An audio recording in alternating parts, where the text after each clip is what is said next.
Hello. बायोथान academy के NEET biology series में आपका हार्दिक स्वागत है।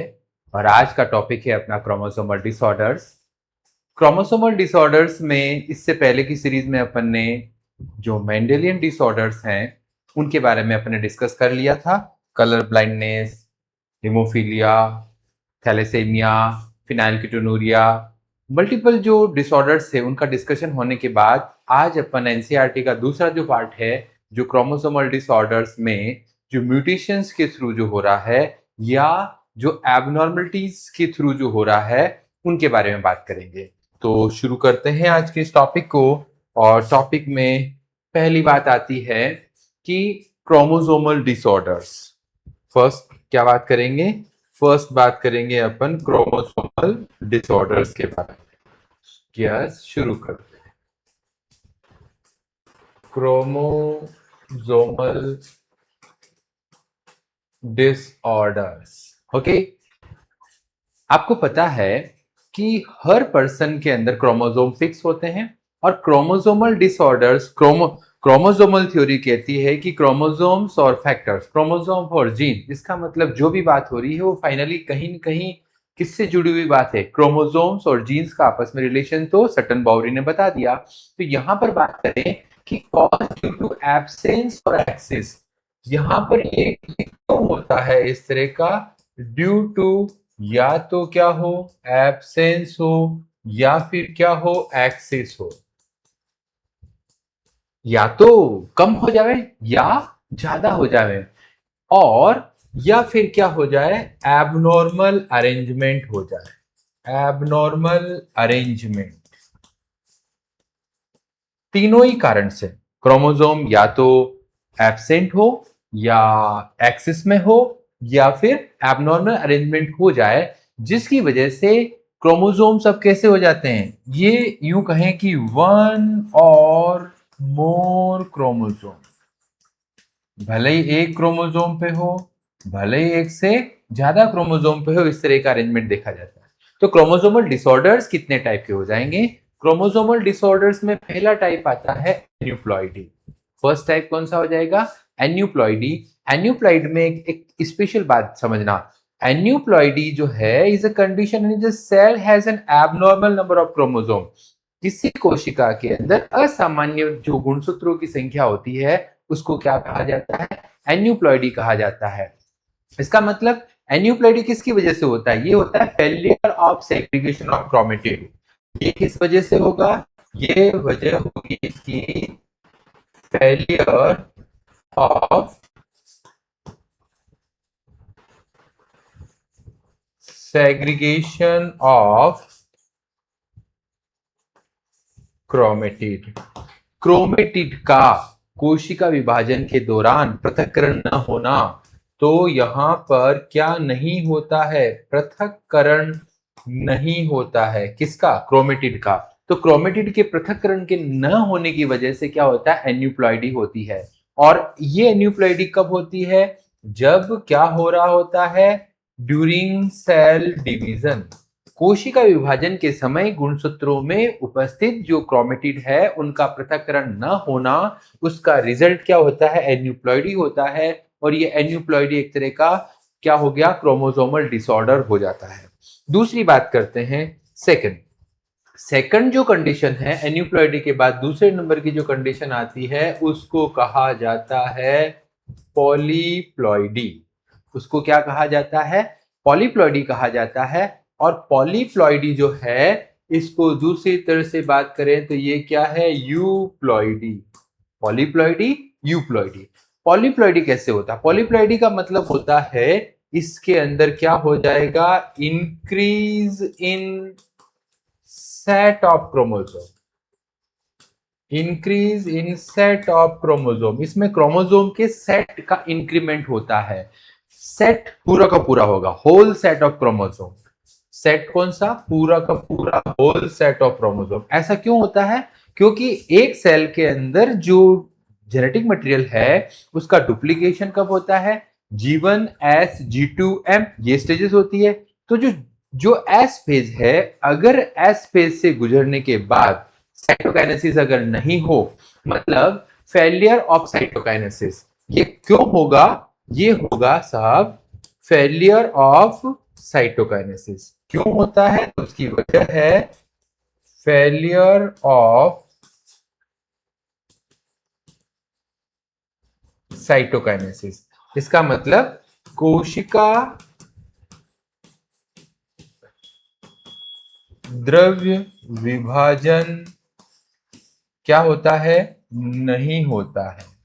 और जब कोशिका द्रव्य विभाजन नहीं होता है तो उसके अंदर जो कंटेंट है, जो क्रोमोसोम के जो सेट बड़े हैं, जो डबल हुए हैं, वो वैसे रह जाते हैं। और इस कंडीशन में यहां पर, अच्छा, ये जो सारी बात हो रही है ये कब की बात होती है? ये होती है साहब कोशिका विभाजन के समय की। तो ये कब होता है? ये भी सेल डिवीजन के टाइम होता है। अच्छा, एक बात बता दें कि ये जो कंडीशन है सेल डिवीजन की, ये सेल डिवीजन की कंडीशन जो है ह्यूमन के अंदर अगर बात करें तो ह्यूमन में ये कैसी होती है? ये रेयर होती है। जबकि प्लांट्स के केस में ये जो है ये कैसी कंडीशन है? ये कॉमन कंडीशन है। प्लांट के केस में ये कॉमन होती है और ह्यूमन के केस में ये रेयर होती है। क्या ये बात आपको समझ में आ रही है? ह्यूमन या जो एनिमल्स के केसेस में कम है। हाँ, इस तरह की पॉलीप्लॉइडी एक केमिकल होता है जिसको कहते हैं कॉल्चिसिन, और कॉल्चिसिन मिलता है कॉल्चिसिन ऑटमनेल से, उससे भी ये पॉलीप्लॉइडी होती है। और टैपिटम के अंदर पॉलीप्लॉइडी होती है। तो प्लांट के केसेस हो गए। और आपको मैं बता दूं कि ये जो गामा गार्डन जहां पर कि एम.एस. स्वामीनाथन ने जो म्यूटेशनल ब्रीडिंग करी थी, उसमें भी पॉलीप्लॉइडी की वजह से जो बेस्ट वेराइटीज डेवलप करी गई थी। तो ये सारी जो बातें आती है वो किस में आ जाती है? ये पॉलीप्लॉइडी या यूप्लॉइडी के केस में आती है। अब आगे बात करते हैं और नेक्स्ट वाली कंडीशन में अपन चलते हैं।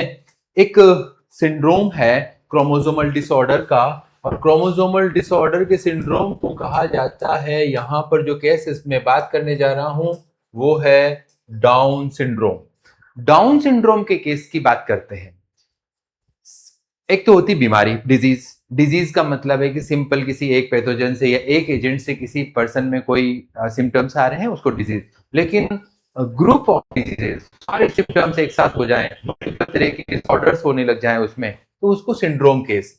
अब ये देखो, ये जो फोटोग्राफ में आपको जो बच्ची नजर आ रही है, इसमें डाउन सिंड्रोम के सिम्टम्स वाला फोटोग्राफ है। अब बात करते हैं डाउन सिंड्रोम होता क्या है, कैसे होता है। तो प्रेजेंस ऑफ एडिशनल कॉपी, आप देखोगे कि ये जो 21 नंबर का क्रोमोसोम है, इसका मतलब 21 नंबर का क्रोमोसोम कौन सा है? ये क्रोमोसोम कौन सा हो गया? ये ऑटोसोम हो जाएगा। ऑटोसोम में भी कौन से नंबर का क्रोमोसोम है? 21 नंबर का क्रोमोसोम है। और यहां पर 21 नंबर के क्रोमोसोम के अंदर एडिशनल कॉपी जो होती है, यहां पर प्रेजेंस ऑफ एडिशनल कॉपी, यहां पर कौन सी कॉपी? एडिशनल कॉपी आ जाती है। जब 21 प्लस एडिशनल कॉपी हो जाएगी तब इस कंडीशन को कहा जाएगा ट्राइसोमी। इसको क्या कहा जाएगा? इसको कहा जाएगा ट्राइसोमी। तो बात आती है डाउन सिंड्रोम के अंदर एडिशनल कॉपी कौन से नंबर के क्रोमोसोम पे आएगी? 21। कौन से क्रोमोसोम पर? ऑटोसोम पर। इसका मतलब डाउन सिंड्रोम मेल में भी होगा और फीमेल में भी होगा। ये सेक्स स्पेसिफिक बात नहीं होगी। और जब ट्राइसोमी होगी, वैसे देखा जाए तो 23rd पेयर्स, इसका मतलब 46। लेकिन जब ट्राइसोमी होगी तो जेनेटिक कॉन्स्टिट्यूशन क्या हो जाएगा? अगर इसकी जेनेटिक कॉन्स्टिट्यूशन की बात करें, जेनेटिक कॉन्स्टिट्यूशन, जेनेटिक कॉन्स्टिट्यूशन कैसा होगा? तो अपन बात करते हैं 40 ऑटोसोम्स 22 तक होते हैं। तो 22 तक ऑटोसोम्स हैं। तो ऑटोसोम में क्या हो गया? ऑटोसोम में एक क्रोमोसोम बढ़ा, इसका मतलब 44 नहीं होकर के अब यहां पर कितने हो गए? 45 ऑटोसोम प्लस सेक्स क्रोमोसोम कैसे होंगे? अगर फीमेल होगी तो ये होगा XX, और अगर ये मेल होगा तो यहां पर 45 ऑटोसोम प्लस XY। ये जो कंडीशन होती है जेनेटिक कॉन्स्टिट्यूशन की, ये कंडीशन कहलाती है डाउन सिंड्रोम। और 45 प्लस 1, तो ये टोटल जो क्रोमोसोम्स हो जाएंगे ना इसके अंदर, ये 46 प्लस 1 क्रोमोसोम का टोटल नंबरिंग कितना हो जाएगा? 47 क्रोमोसोम्स यहां पर हो जाएंगे। चलो, थोड़ा बात करते हैं। आपको ये बता दें कि डाउन सिंड्रोम के पेशेंट के सिम्टम्स कैसे होते हैं। डाउन सिंड्रोम ऐसा लगता है जैसे मंगोलियन फेस हो गया है। मंगोलियन फेस जो भी, ये देखो फेस की बात करी ना, ये इस टाइप से, इसकी आंखें धसी हुई है, चेहरे के भाव देखो, चेहरा बिल्कुल एकदम गोल सा मून फेस है, और भी बहुत सारी बातें। फिलहाल ये फर्स्ट आपको नजर आ रहा है, थोड़ा और देखते हैं। पहली बात तो ये है कि इनके जो हाइट है, पहला इनके जो डाउन सिंड्रोम के जो सिम्टम्स हैं उनकी बात कर रहे हैं, सिम्टम्स की बात करते हैं, ठीक है। ये जो सिम्टम्स है, उन सिम्टम्स में पहला हो गया, ये शॉर्ट स्टेचर्ड है। पहली बात, ये कैसे होते हैं, ये शॉर्ट स्टेचर्ड होते हैं। कैसे होते हैं? शॉर्ट स्टेचर्ड होते हैं। शॉर्ट स्टेचर्ड के साथ साथ में इनका जो चेहरा होता है वो कैसा होता है? गोल। शॉर्ट स्टेचर्ड और राउंड हेड। इनका जो हेड है वो कैसा होगा? राउंड होगा। बात करते हैं इनका फेस, चेहरा क्या मतलब फेस की बात करें, ब्रॉड फ्लैट फेस। इनका जो फेस होगा वो कैसा होगा? ब्रॉड फ्लैट फेस, चपटा, सामने से चपटा फ्लैट फेस होगा। सिर जो होगा वो गोल होगा। इसके साथ साथ में इनकी जो टंग की बात करें, अगर बोले कि बच्चा तेरा आ करके बता, टंग बता, तो फरोड बिग टंग। इनकी बात करें तो कैसा है? ये है फरोड बिग टंग, बड़ी सी है ना, फरोड जो है उसकी टंग होगी, और साथ साथ में मुंह कैसा ओपन रखेगा? ऐसे मुंह खुला हुआ। तो मुंह खुले हुए की बात करेंगे तो ये कैसा होगा? Big tongue and open mouth. Open mouth, ये कंडीशन होगी। और बात करते हैं, अपन देखते हैं कि हर पर्सन के ये जो फिंगर्स होते हैं, इन फिंगर्स के ऊपर लूप्स होते हैं फिंगर टिप्स पे। तो यहां पर दूसरे पर्सन के जो फिंगर टिप्स होते हैं, जैसे फिंगर है, तो हर एक पर्सन के ऊपर ये फिंगर का एक फिक्स पैटर्न होता है, लेकिन यहां पर फिंगर के जो है लूप्स, फिंगर टिप्स से लूप्स क्या होंगे? मल्टीपल होंगे। तो many loops on finger tips, many loops on finger tips, finger के टिप्स पे बहुत सारे ज्यादा लूप्स प्रेजेंट होंगे।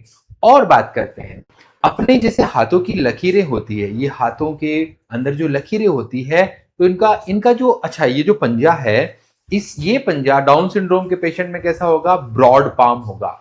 इनकी बात करें तो इनका जो पाम होगा वो कैसा होगा? वो होगा ब्रॉड पाम होगा, पंजा एकदम से चौड़ा होगा। और यहां पर जो एक रेखा है वो कैसे होती है? With characteristic palm Simon crease, और इसके अंदर क्या होगी? पाम साइमियन क्रीज होगी। मतलब ये जैसे ये अंगुली है, तो यहां से यहां तक पूरा का पूरा क्या हो गया? साइमन क्रीज प्रेजेंट होगी। और रिटार्डेड फिजिकल, साइकोमोटर और मेंटल, ये रिटार्डेड होगा। ये इतना आईक्यू लेवल इतना अच्छा नहीं होगा। इसका आईक्यू लेवल अच्छा नहीं होगा मतलब ये कैसा होगा? एक तो फिजिकल भी उतना अच्छा नहीं होगा। इसके अलावा जो साइकोलॉजिकल, तो साइकोमोटर,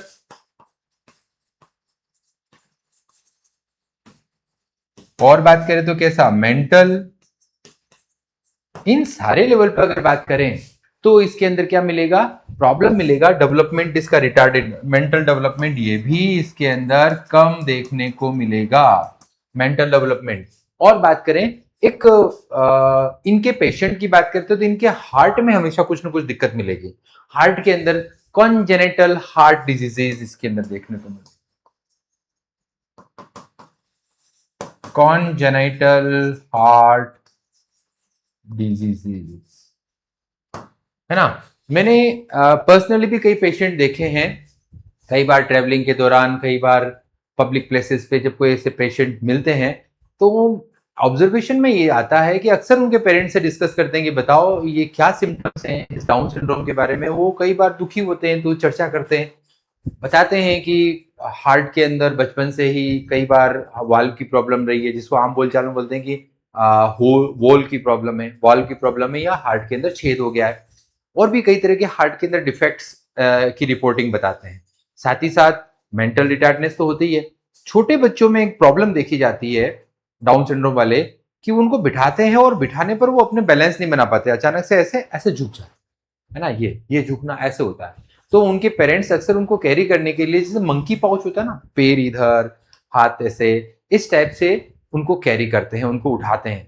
तो ये बड़े, अब सिंड्रोम जिनके हैं उनको दिक्कतें तो बच्चों को भी हो और साथ साथ में उसको फैमिली को भी है। तो डाउन सिंड्रोम एक जेनेटिक डिसऑर्डर है, क्रोमोसोमल डिसऑर्डर्स हैं। तो इनके बारे में आज की चर्चा यहाँ पर रही। अब आगे की जो है वो है क्लिनफेल्टर सिंड्रोम। ये जो क्लिनफेल्टर सिंड्रोम है इसके बारे में बात करते हैं, presence of additional copy of x chromosome.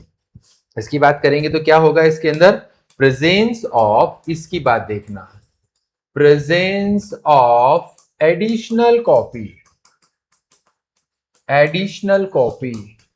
Of x chromosome, x chromosome की एडिशनल कॉपी, ठीक है ना। किसकी किसकी कॉपी, एक्स क्रोमोसोम।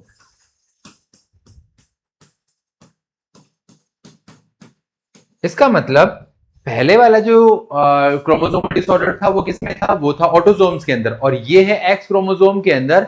और एक्स क्रोमोसोम भी कहां पर, X chromosome in male, male के अंदर। अरे मेल के अंदर एक्स एंड वाई दोनों होंगे, तो यहां पर देखो सेक्स क्रोमोसोम कौन सा है, एक्स वाई, और यहां पर एक्स वाई के साथ साथ में यहां पर क्या आ गया, एक्स एक्स वाई आ गया।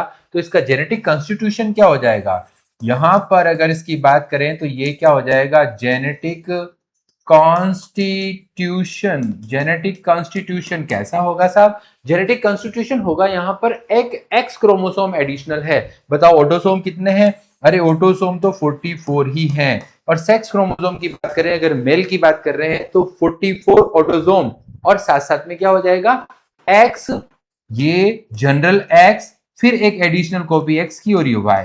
तो इस तरह से ये 44 autosome plus X X Y, और यहां पर अगर टोटल क्रोमोसोम की बात करें तो यहां पर भी क्रोमोसोम तो 47 ही होंगे। क्रोमोसोम कितने होंगे, 47 होंगे। तो ये जैसे डाउन सिंड्रोम के अंदर 47 क्रोमोसोम, इसमें भी 47 क्रोमोसोम। और ये कंडीशन भी कैसी है, this is also an example of trisomy, trisomy. लेकिन ये trisomy X chromosome in male के अंदर है, मेल के अंदर, नर के अंदर जो एक्स गुणसूत्रों का अधिक होना, या trisomy in male in sex chromosome, वो कहलाता है यहां पर क्या कहलाता है, क्लिनफेल्टर सिंड्रोम कहलाता है। अब अपन इसके फीचर्स की बात करें, ओवरऑल जो अगर बात करते हैं, ओवरऑल मस्कुलाइन डेवलपमेंट होता है, लेकिन इसके साथ साथ में यहां पर देखा जाए तो फेमिनाइल डेवलपमेंट भी होता है। मतलब होता तो वो बेसिकली मेल है, लेकिन उसके अंदर डेवलपमेंट के दौरान वहां पर क्या हो जाएगा, फेमिनाइल डेवलपमेंट हो जाएगा। मतलब इसके अंदर और भी फेमिनाइन प्रॉपर्टीज, जैसे कि डेवलपमेंट ऑफ ब्रेस्ट, तो यहां पर डेवलपमेंट ऑफ ब्रेस्ट, ब्रेस्ट का आना है ना, ब्रेस्ट का डेवलपमेंट होना है ना। ब्रेस्ट तो वैसे मेल में होते हैं, रिड्यूस या मतलब फंक्शनल नहीं होते, लेकिन यहां पर क्या होता है, ब्रेस्ट का डेवलपमेंट होना चालू हो जाता है। और इस तरह से ये मेल है, लेकिन इसमें फीमेल की प्रॉपर्टी आना क्या कहलाता है, गायनिकोमेस्टिया कहलाता है। ये कंडीशन कौन सी हो जाएगी, ये कहलाएगी गायनेकोमेस्टिया, गायनिकोमेस्टिया कंडीशन यहां पर आती है। और बात करते हैं, ये गायनिकोमेस्टिया कंडीशन होने पर ये पर्सन कैसा होगा, क्या ये फर्टाइल होगा, नहीं, ये पर्सन कैसा होगा, ये हो जाएगा बंध्य, मतलब जननशील नहीं होगा, बंध्य हो जाएगा। और समझदार कितना होगा, इस पर्सन की अगर बात करते हैं तो ये होगा मेंटली रिटार्डेड। मेंटली रिटार्डेड का मतलब क्या हो गया, ये हो जाएगा मंद बुद्धि, मंद बुद्धि, स्टेराइल कंडीशन मतलब बंद कंडीशन में। और बात करते हैं, ये जो कंडीशन आती है ये किसके अंदर होती है, तो ये कंडीशन होती है मेल के अंदर। मेल के अंदर कौन से डेवलपमेंट होते हैं, तो यहां पर ये है फेमिनाइन डेवलपमेंट हो रहे हैं, फेमिनाइन डेवलपमेंट देखे जाते हैं, ठीक है। तो ये कंडीशन यहां पर देखो, ये भी कौन सी है, ट्राइसोमी है। तो यहां पर अगर बात करें तो 23rd chromosome, chromosome 23rd chromosome कौन सा होगा, ये होगा सेक्स क्रोमोसोम, और यहां पर एडिशनल कॉपी किसकी आ रही है, एक्स की आ रही है, किसके अंदर आ रही है, मेल के अंदर आ रही है। ये बातें भी आपको ध्यान देनी है। फिर नेक्स्ट बात आती है टर्नर सिंड्रोम की। नेक्स्ट सिंड्रोम कौन सा हो जाएगा साहब, नेक्स्ट सिंड्रोम हो जाएगा टर्नर सिंड्रोम। टर्नर सिंड्रोम की बात करते हैं। पहले जो अपन ने बात करी थी ट्राइसोमी इन मेल की बात करी थी, और टर्नर सिंड्रोम के अंदर अगर बात करेंगे तो यहां पर कुछ स्पेशल केस है। देखो टर्नर सिंड्रोम का कैरियोटाइप देखो, यहाँ 1 2 3 4 5 टोटल अपने लिखे, और 23rd नंबर के क्रोमोसोम जो कि एक्स क्रोमोसोम जो है सेक्स क्रोमोसोम है, तो ये किसके अंदर देखने को मिलेगा, ये मिलेगा सेक्स क्रोमोसोम के अंदर। पहली बात ये किसके अंदर देखने को मिलेगा, सेक्स क्रोमोसोम के अंदर मिलेगा। और इस सेक्स क्रोमोसोम में आप देखो कि यहां पर इन दो एक्स में से एक एक्स क्रोमोसोम यहां पर क्या हो रहा है, एब्सेंस हो गया। तो यहां पर absence of one x chromosome, एक एक्स क्रोमोसोम यहां पर कम हो जाता है। और ये कंडीशन एक्स एक्स है, तो ये कंडीशन किसमें होगी, ये कंडीशन होगी फीमेल के अंदर। इसका मतलब फीमेल के अंदर सेक्स क्रोमोसोम में एक एक्स क्रोमोसोम का कम होना, और इस कम होने की कंडीशन को यहां पर क्या कहा जाता है, इसको कहा जाता है मोनोसोमी। इसको मोनोसोमी कहा जाता है। तो मोनोसोमी वाली कंडीशन इस तरह से आती है, देखो इस ये फीमेल की कंडीशन देखो, slow growth in short stature, web neck, broad chest, low set ears, eyes that slant downwards, eyes जो होगी वो नीचे की तरफ स्लैंट करेगी, एकदम नीचे की तरफ ऐसे, और डिलेड और absent puberty and lack of the menstrual period, ये सारे सिम्टम्स इसमें आएंगे। मतलब एक फीमेल के अंदर जो प्रॉब्लम आएगी वो डेवलपमेंट वैसे देखा जाए तो फीमेल का होना चाहिए, लेकिन फीमेल के अंदर जैसे जैसे यूं कहें कि फीमेल में मेल की प्रॉपर्टी आ रही है और वो स्टेराइल कंडीशन की तरफ बढ़ रही है। तो इसके अंदर और क्या क्या होगा, और कि इसका जेनेटिक कॉन्स्टिट्यूशन देखते हैं, इसका जो देखते हैं जेनेटिक कॉन्स्टिट्यूशन, जेनेटिक कॉन्स्टिट्यूशन की अगर बात करें तो जेनेटिक कॉन्स्टिट्यूशन में यहां पर ऑटोजोम में तो कोई फर्क नहीं आया है। तो ऑटोजोम कितने होंगे, 44 ऑटोजोम। प्लस अगर फीमेल की बात कर रहे हैं तो यहां पर ये जो फीमेल है, इस फीमेल में एक एक्स तो है ही है, दूसरा एक क्रोमोजोम यहां पर गायब है, एक्स हो जाएगा। तो टोटल क्रोमोजोम के नंबर कितने होंगे, 45 क्रोमोसोम टोटल होंगे। टोटल क्रोमोसोम कितने होंगे, 45 होंगे। इसका मतलब genetic constitution 44 autosome plus X O मतलब नहीं है, और 45 क्रोमोसोम यहां पर देखने को मिलेंगे। ये टर्नर सिंड्रोम की खास बात है। टर्नर सिंड्रोम की इस पेशेंट के अगर अपन फीचर्स की बात करें, मुख्य जो बिंदु हैं जिनके तहत अगर अपन समझना चाहें कि इसमें क्या होगा, तो पहली बात तो ये भी कैसा होगा, ये स्टेराइल होगा। जैसे क्लिनफिल्टर सिंड्रोम में मेल फर्टाइल नहीं था, तो यहां पर ये भी क्या होगा, स्टेराइल होगा। अब ये फीमेल है तो ऐसा क्या होगा, तो ये ओवरीज जो है, जो ओवरी जो अंडाशय हैं, ओवरीज आर रूडिमेंट्री। ओवरीज कैसी हो जाएगी, ओवरीज इसके अंदर रूडिमेंट्री होगी, और इसके अंदर किसी भी तरह का जो सेकेंडरी सेक्सुअल कैरेक्टर्स होता है, जो फीमेल का एक प्रॉपर्टी होती है कि वो फेमिनिज्म को बताती है, सेकेंडरी सेक्सुअल कैरेक्टर शो होता है। तो lack of secondary sexual character, lack of secondary sexual characters, द्वितीय लैंगिक लक्षणों के इसमें ढंग से कोई भी लक्षण नजर नहीं आएगा। और ये जो फीमेल होगी, ये जो मादा होगी, ये कैसी होगी, ये ड्वार्फ होगी, ये बोनी होगी। बोनी मतलब ज्यादा हाइट इसकी नहीं होगी, बोने कद की होगी, और साथ साथ में ये कैसी होगी, ये मेंटली रिटार्डेड होगी, मेंटली रिटार्डेड। ऐसे कंडीशंस जो होती है वो किसके अंदर होती है, वो टर्नर सिंड्रोम के अंदर होती है। मतलब ये मंद बुद्धि है, मंद बुद्धि, मंद बुद्धि है, बोने कद की है, द्वितीयक लैंगिक लक्षण इसके अंदर नहीं देखने को मिलेंगे, द्वितीयक लैंगिक लक्षण, ठीक है। और ये जो है वो कैसी है, ये बंद है, बंद है मतलब जननशील नहीं है। तो इस तरह से ये मोनोसोमी का उदाहरण है और ये जो है वो आपके क्रोमोसोमल डिसऑर्डर्स में जो मेन मेन जो सिंड्रोम्स हैं वो कंप्लीट होते हैं। तो अपन ने दो तरह की बातें पढ़ी, एक तो था मेंडेलियन डिसऑर्डर्स और ये दूसरा था क्रोमोसोमल डिसऑर्डर्स, जो कि किसी भी तरह से सेग्रीगेशन के न होने की वजह से या साइटोकाइनेसिस कंप्लीट न होने की वजह से एबनॉर्मलिटीज क्रोमोसोम में आने से आता है। और ये सारा का सारा डिस्कशन जो आज आपके सामने हो रहा है ये बायोथान एकेडमी के ऑनलाइन प्लेटफॉर्म से हो रहा है। आप देख रहे हैं बायोथान एकेडमी एक कंप्लीट सॉल्यूशन है बायोलॉजी के लिए, चाहे वो नीट हो, एनसीईआरटी 11th-12th हो, चाहे वो ग्रेजुएशन में बीएससी बायोलॉजी हो, बायोटेक्नोलॉजी हो, माइक्रोबायोलॉजी हो, या MSc botany, zoology, biotechnology, microbiology, even up to PhD level, हर तरह के स्टेज में बायोथान एकेडमी सॉल्यूशन लेके आया है। तो बायोथान एकेडमी आपके साथ हमेशा ऑनलाइन सपोर्ट के लिए खड़ा है और आज की क्लास में बायोथान एकेडमी से आपको डिलीवर किया गया है क्रोमोसोमल डिसऑर्डर्स। आप जुड़े रहिए, आने वाले टाइम में भी सारी क्लासेस अब लाइव होगी। अभी तक जो क्लासेस हो रही थी वो प्रॉपर शेड्यूल में नहीं हो रही थी। आप बीएससी 5th सेमेस्टर का सीड बायोलॉजी का पेपर जो है वो कंटिन्यू शुरू होने जा रहा है, तो उसके लिए भी जुड़े रहिए। आप सभी का दिन शुभ हो। बहुत बहुत धन्यवाद। जय हिंद, जय भारत।